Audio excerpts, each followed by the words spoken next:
এই গ্রন্থের মাঝে এটা বর্ণনা করছেন।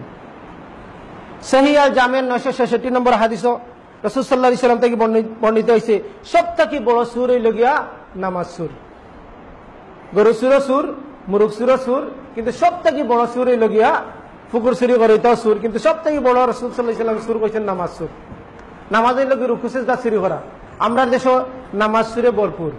মসজিদের ইমাম সাহেব থেকে লইয়া মুহাদ্দিস মুফতি সাহেব সব নামাজ সুর। আপনি কইবা কিলা হইন আপনি রাসূল সাল্লাল্লাহু আলাইহি ওয়াসাল্লাম রুকু সিজদা চুরি করা হইলে নামাজ সুর, কিন্তু রুকু সিজদা দেখা যাইবা যে অনেক জায়গা ই চুরি নাই, কিন্তু অন্য চুরি আছে। আমরা যারা ইমামের পিছে সূরা ফাতিহা পড়ি তারা জানি যে ইমাম সাহেবের শেষের রাকাতত সূরা ফাতিহাও পড়ে না। কারণ সূরা ফাতিহা যদি পড়তে 3 আয়াত আমি পড়তে তো তার পড়া শেষ হয় না। এশার নামাজে যখন পড়ে কি সুন্দর তারতিলের সাথে কোরআন তেলাওয়াত, আপনি মনে হইব যে কিছু সময় তেলাওয়াত যদি একটু লম্বা হইতে কি মজা লাগলো অনেক।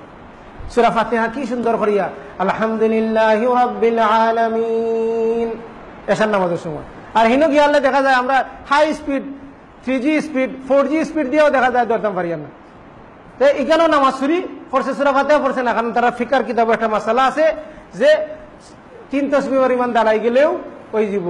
আর কেউ মনে হয় মানে ও যে স্ক্যান করার লাগান মনে হয় একবার সূরা ফাতিহা কল্পনার মাঝে একবার উপরে থেকে নিচ পর্যন্ত চাইলে তো সূরা ফাতিহা পড়া হয়ে গেল। তো রাসূল সাল্লাল্লাহু আলাইহি ওয়াসাল্লাম কইছেন সবথেকে বড় সূরা হইল গিয়া নামাজ সুর।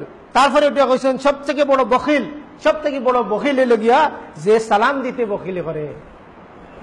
আল্লাহ যেন আমরা বখিলি থেকে হেফাজত করেন, আমরা যেন সালাম দেই।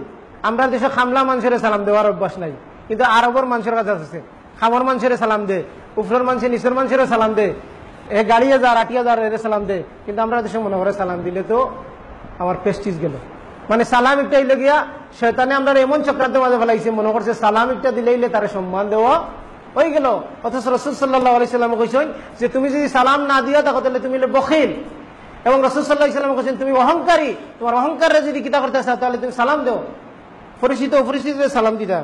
আল্লাহ সুবহানাহু ওয়া তাআলা আমাদের তৌফিক দান করুক।